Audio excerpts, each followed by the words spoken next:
Welcome, beautiful souls, to another episode of the Spiritual Catalyst podcast, where we talk about all things weird and woo. I am your host, Sarah Lyons, the founder of newearthschool.com.au, and today we have the beautiful Tami Roach with us to talk about spirit rescue. Now, Tami is an international best-selling author, empath, Reiki master, Akashic Records reader, Dragon Protocol practitioner, Starseed, and Spirit Rescuer. Tami, welcome to the show. I'm so excited to talk about Spirit Rescue with you today. Thank you so much, Sarah. I'm so happy to be here. You're so welcome. So welcome. So for those listeners who are like, what is Spirit Rescue? First, let's just cover that, and then maybe you would feel, if you feel called to share with us a couple of stories, that would be so amazing. Okay. So Spirit Rescue is I'm a medium, but not in the traditional sense of the word. When you think of what a medium does, I can pass along messages from loved ones that have crossed over. But my mission is more of helping to heal and cross over those earthbound souls that have not been able to cross into the light. Souls that are stuck here in the earthbound realm or in the earth realm cannot cross over on their own. So they need the help of a medium to raise their vibration. If they need healing of some sort, if they're willing to heal, then I can open a doorway, a divine door of light, as I would call it, for them to go home. They can continue their journey into the, in the light and in love and, happiness, joy, and reunited with their loved ones on the other side. Yes, and that, I'm wondering how, like, after all of this, I know you've come across so many souls, you've assisted so many souls crossing over. What was the most oldest, or who had been earthbound for the longest? I'd love to know. That's an interesting story. Yes. It's a I would say there is one story of a young man that I helped that had an attachment. He had a drug addiction, and this attachment had fueled that addiction. And that soul, initially, I had spoken with this young man's mother, and that entity had come to me and warned me not to help. Ooh. Yep. And then a couple of months passed, and the mother came back to me, and the entity came to me again warning me not to help. I did anyway because that's what I'm called to do. This is what I do. What happened was um, that entity ended up staying with me.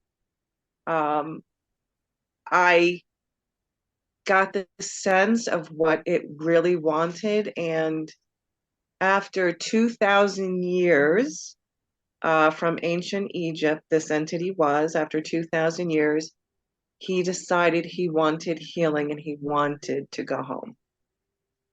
So I helped him to heal. I helped him to bring in forgiveness for things that had happened in his last life on Earth. And after 2,000 years, he finally went home. Wow. Mm-hmm. It's So amazing.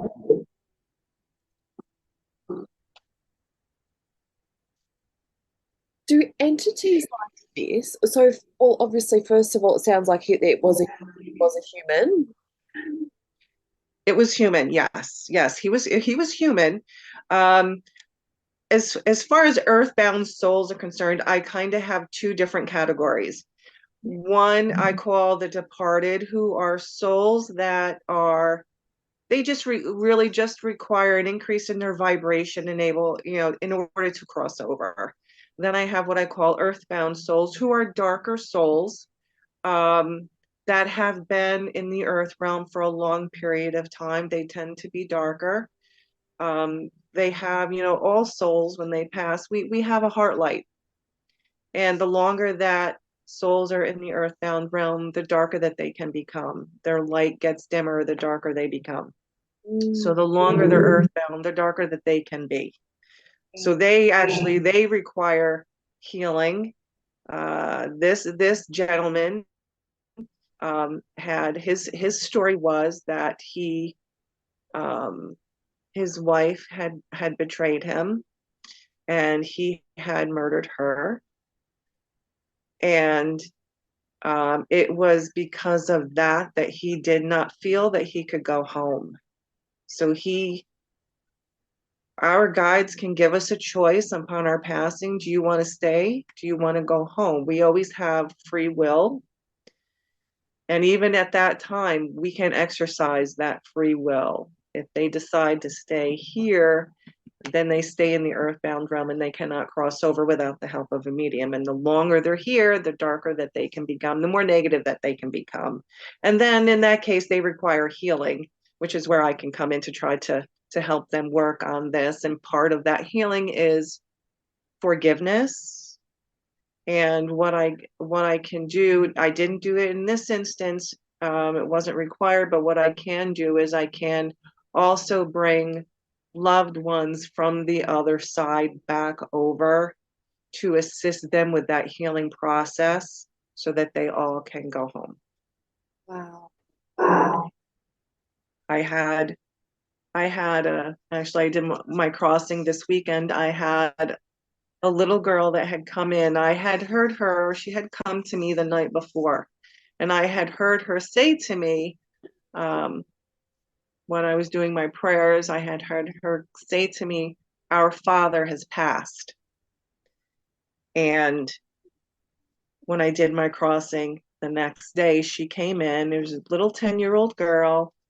Her father the story was her father had passed previous. And after his passing, she and her younger brother, who was only a year old, had lived with their grandmother, his mother. And the little girl had accidentally started a fire in the home, and her grandmother and her little brother had all perished in the fire.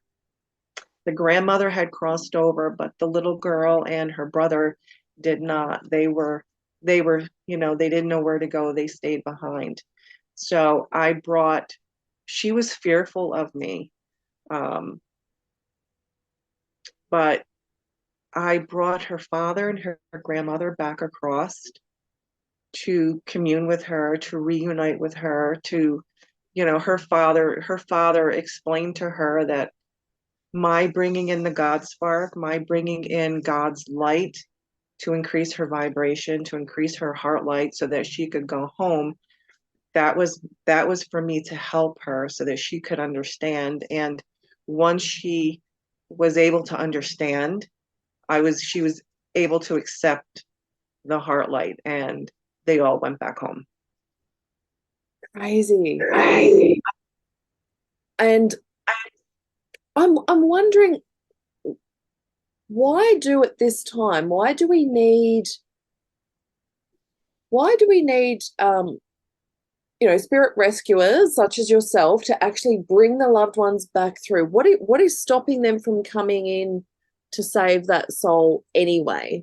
Is there a law going on here? Do they have to be asked? Well, I think part of it is they have to lower their vibration to come back here.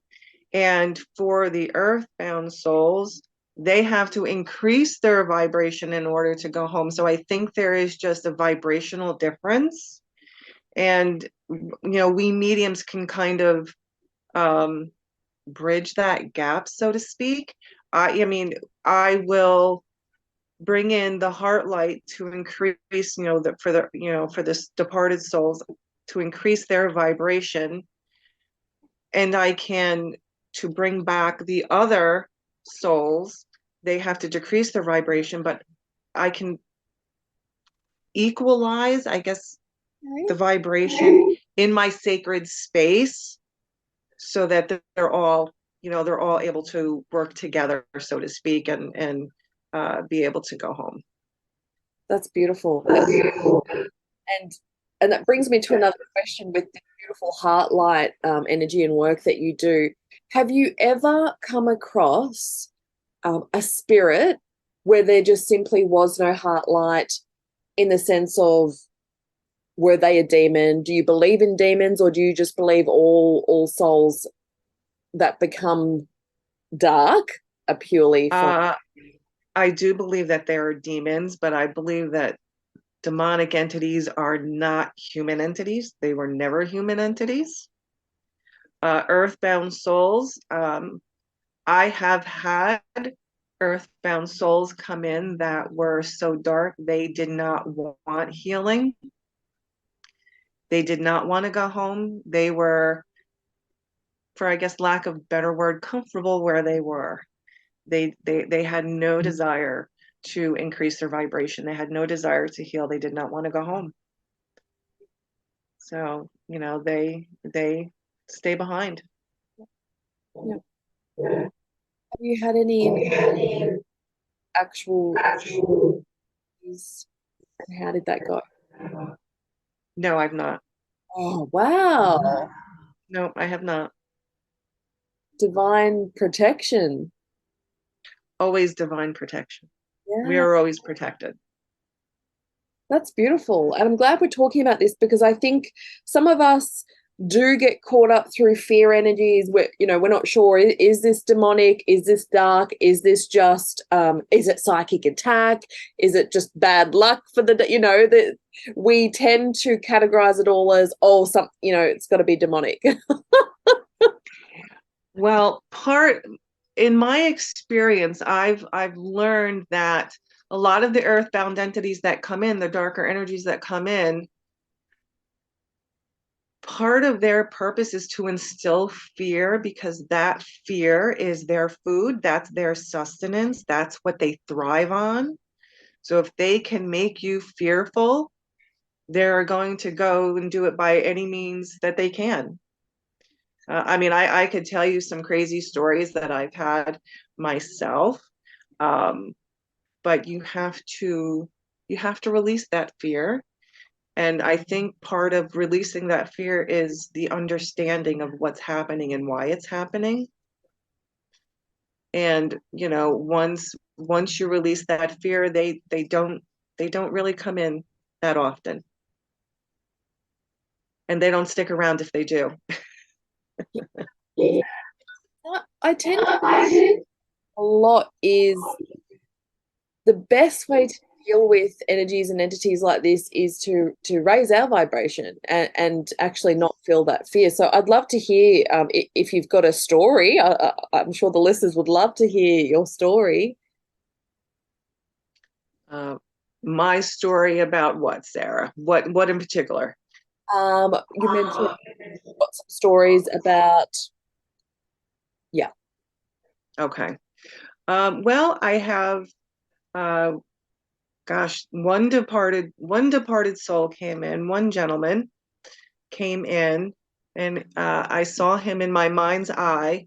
Handsome, middle-aged man, glasses, salt and pepper hair, beard, mustache, and he was standing. It reminded me so much of like a high school picture, standing behind a wall with his arms up on the wall. Beautiful smile, beautiful smile.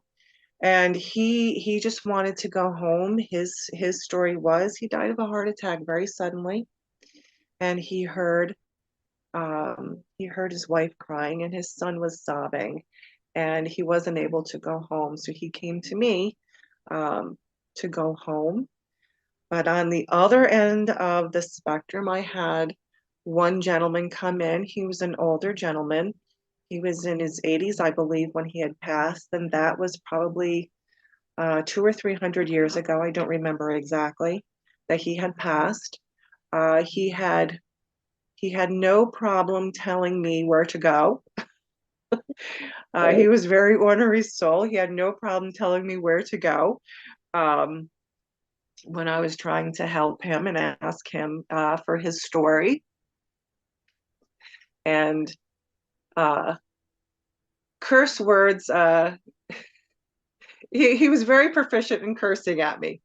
But it turns out that when I do my crossings, I go through my Akashic records.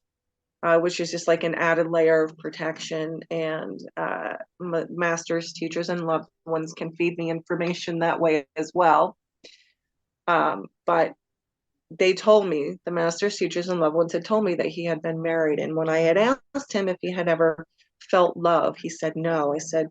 I asked him, but were you married? And he remembered at that time, yes, he was married. I said, so you have felt that emotion before. You have felt love before. I tend to take these souls back to the moment of their passing so that they can tell me why they made the choice that they made. This gentleman in his life was an alcoholic. He died of cirrhosis, and I took him back to the moment of his passing. And he told me that he heard his wife whisper in his ear that she loved him.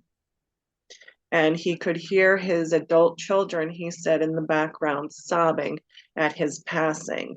And it was at that moment he realized that he didn't want to be in the dark anymore. He didn't want to be negative like that anymore. He wanted to go home. He wanted to be reunited with his family, because obviously at that point they had all passed and they had all crossed over. And he made the decision at that time, when I gave him the choice that you can stay or you can go, because I cannot force them to go. It's free will. It's their decision. He wanted to go home, and he did. He did. What beautiful work.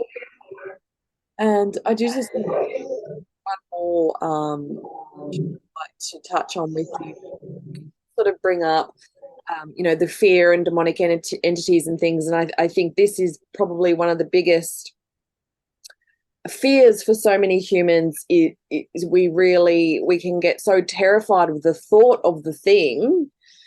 Have you ever been crossing a spirit over and you have felt that terror, or was this a lesson you learned a long time ago in how to deal with that fear in order to help spirit? I've only been crossing spirit not quite 4 years now. It really is just it was a lot of research. I had a magnificent teacher, mentor, to kind of help me work through some of that, basically with a lot of understanding as to why some things happen, why things are. My spirit team, awesome at helping me to understand what is what, why things happen the way that they do. It's just a matter of understanding human emotion. We're still human, right? And why things happen the way that they happen. A lot of the emotions that people feel when they pass, if they don't process it in life and they carry it with them in the afterlife, it's only magnified and darkened. So it's harder for them to realize. So it's just something that we here it's just understanding. It really is just mostly understanding. That makes sense. And what they need in order to heal. And forgiveness. A lot of it is love and forgiveness. It's all come down to love. I totally agree. So many levels, things and situations and the state of the world. And I'm wondering if you, Tammy, have any insight into, we've got the dark forces, we've got the light beings, and there feels like this a divide going on, a bit of a warfare going on. Do you have any sense about, well, I'm just wondering what your perspective is on that. There is definitely a division. Mm. Um, what my spirit team, I'm also considered, what my team tells me, is a light warrior. So I do a lot of astral traveling and fighting against the dark forces.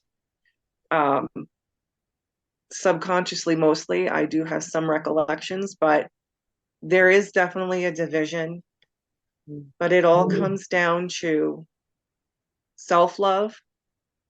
We must love each other. We're all connected. There should be no division. We're all connected. Um, there's such a level of disunification, and it's really important that I think humankind really just needs to see we're all one. We're all connected. When we're hurting someone else, ultimately we're hurting ourselves. And while the dark forces want to perpetuate that because that's part of their mission, it's important for us to know that we're all connected. We are all one. When we're hurting someone else, we're hurting ourselves. And we really just need to keep that mindset, love and respect ourselves and each other, so that we can all go home for this global ascension, for human ascension. I mean, just unity is just so important. Love and respect is so important. Beautiful. We all have the same goal, to go home. We all have that goal. It's just so hard to get there, right? With such disunity. Yes, and thank you for speaking to this. It's definitely been top of mind for me for some time now. And of course, I wish I could click my fingers and we all just love each other. But it's a journey we each have to go on. So thank you so much for sharing what you do, your truth, your perspectives on this. It's just really, really beautiful. And thank you so much for coming on. Thank you. Yes, thank you, Tammy. So for those listening that are just so intrigued about what you do, where can we find you? I have Facebook. It's just under Tami Roach. You can contact me by Facebook. That's probably the easiest way to get me. Yep. Awesome. And pop that link in the details in case anyone wants to reach out or friend request you on there. Okay. Thank Okay. you. And thank you to Thank our you. beautiful listeners. If you enjoyed today's episode, please consider leaving us a review and following for more Spiritual Catalyst episodes in the future. Bye.